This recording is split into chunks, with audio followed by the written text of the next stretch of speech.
So I'm here backstage with the Buffalo Girls Stampede. They've just finished performing. Can you tell us a bit about your act and how your performance went? Sure, I'd love to. Well, the performance went really well because we had a wonderful audience who were all clapping along and seemed to be excited by the energy of the music and the dance. So that made us really happy, and that's the main thing that makes a good performance for us, is if the audience is happy.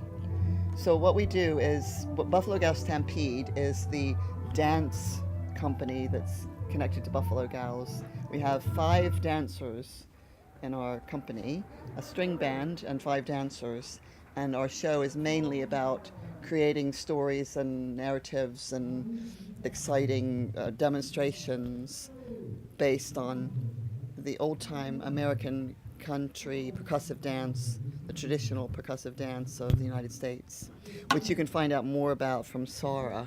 She's one of our dancers. Okay, yeah, it's a percussive style of dance that has kind of evolved from many different styles of dance that have come over from England, Ireland, Scotland, Wales, Spain, anywhere. All the music and dance kind of landed in the Appalachian mountains, and people didn't have TVs or anything like that, so they just kind of danced on their porches and made a lot of noise, lots of percussion with their hands and their feet, and it's just kind of gone from there. So it's got a real exciting rhythm to it. So this sounds like quite an original kind of thing going on, but how did you both come about doing this?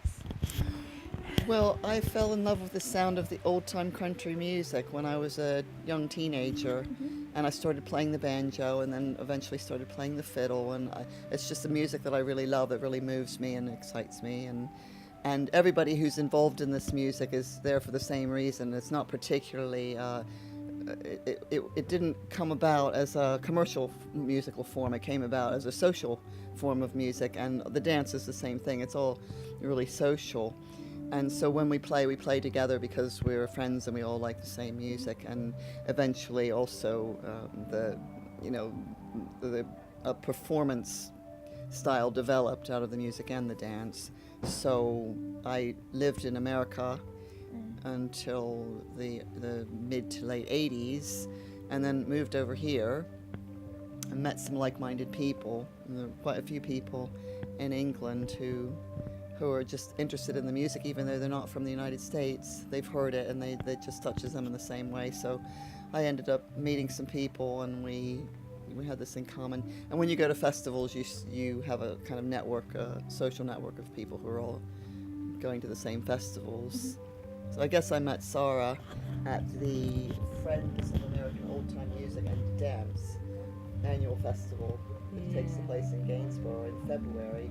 So we all go to Gainsborough and huddle together for warmth and play and dance and We'll sing. sit around in circles playing our music and dancing, and yeah, it's great fun. We But it's decided like- to start a band. Well, Buffalo Gals formed in 2001 with some local people down in Somerset, and then we gathered up some dancers to join us. I mean, that dress, didn't you? I think that was. It was the dress. Yeah, it Yeah. was the dress. I was wearing a short dress. Surprise! It was like a good legs. flipper, what they call flapper dresses. Yeah, that's right. I was wearing that on She has the stage. legs for the job. Yeah, so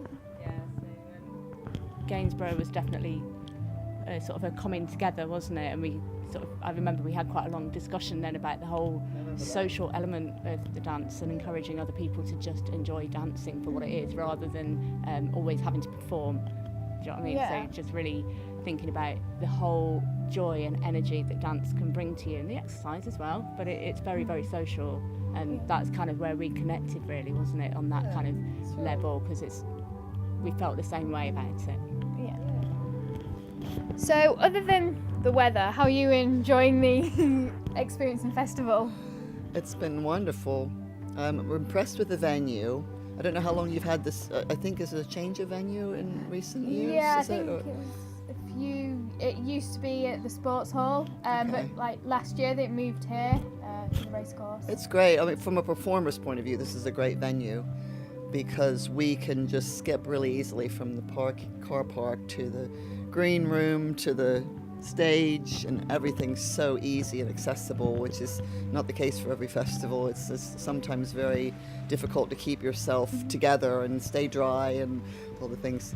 So anyway, I haven't really worried about the weather too much. It only started raining during the performance, really, so it was a little wet backstage, which was quite good fun, trying to tiptoe around the puddles. We had towels at the bottom of the stairs because they were metal, so we were kind of like, but have towels so we can clean our shoes before we get on stage. It wouldn't be very good if we suddenly went across the stage. But everyone's been great and provided what we need, which has been fab. Absolutely amazing, yeah. The town itself is amazing. I'd never seen it before. This afternoon we went down to do some dancing on the marketplace, and it's an incredible town with a great variety of old buildings. Yeah. Really beautiful. And great lineup here at the festival. Lots of good stuff happening. We had a couple of good workshops. The square dance workshop was fantastic, well attended, and it's the first time I've done a workshop where they gave us sound and lights and did it all with lots of panache. You know, we weren't just given an empty room and a bare floor. We had a stage, lights and PA and everything, and it was all a bit glamorous. And I think that really enhanced everyone's experience. So it made it, because it was a square dance workshop, it was almost like we were doing a dance and having a special event. Yeah. That was great. What else is good about this festival? Well, do you know what? The fact that I could get free coffee was... Oh yeah, the chocolate cake. The green room's great. Constant supply of chocolate cake and fruit. And the fact that we were able to have rehearsal space, because the way that we operate, being that there's 10 of us, the main part of the band is mostly down south, and most of the dancers are up north. And then there's a few that float in between, or one of them floats up and down. She's been up and down from Exeter to Leeds and all over the place. So the fact that we were given a little bit of space to rehearse in as well was really useful, because you just need to kind of mark through everything and be sure before you go up there, because it's so much to remember. That's a rare thing as well, festivals. So if someone wanted to start in your band, how would they go about doing it? Have a love for the music, I'd say, to start with.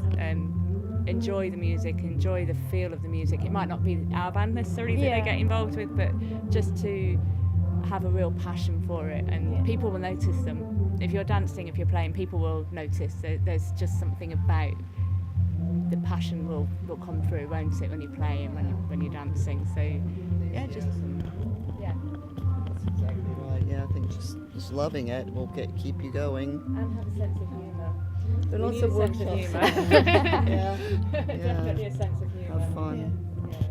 It is meant for fun, and there are workshops around. There's several festivals that will feature old-time American music. There are a couple that are devoted exclusively to old-time music, and you can always find workshops at those festivals and start meeting people who will show you a little bit about what they're doing.